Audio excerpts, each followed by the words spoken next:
想象一下，你嘅大腦就好似一個高清鏡頭咁，佢唔單止係記錄緊你嘅生活，佢仲喺度塑造緊你嘅人生。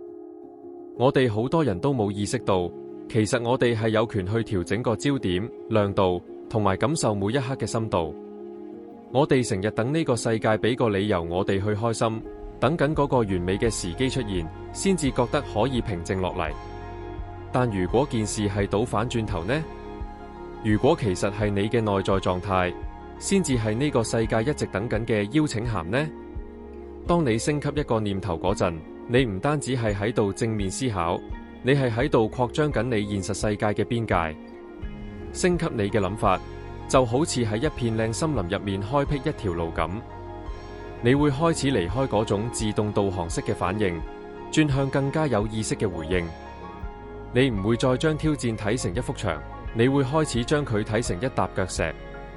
你會開始問，呢件事可以點樣幫我成長，或者喺呢度我可以揾到啲咩美感。呢種轉變雖然冇改變到生活嘅事實，但佢完全改變咗你對人生體驗嘅風味。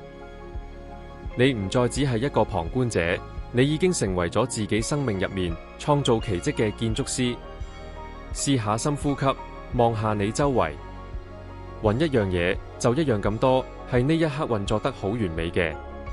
當你將全部注意力擺喺呢樣嘢度嗰陣，你嘅身體有咩感覺？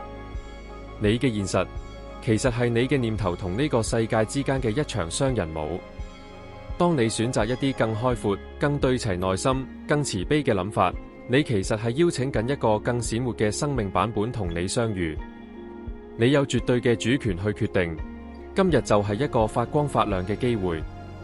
我哋一齊學習點樣運用呢種力量。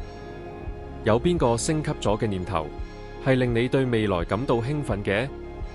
不如喺留言區一齊分享下，用一啲高能量嘅心靈藍圖嚟洗版啦！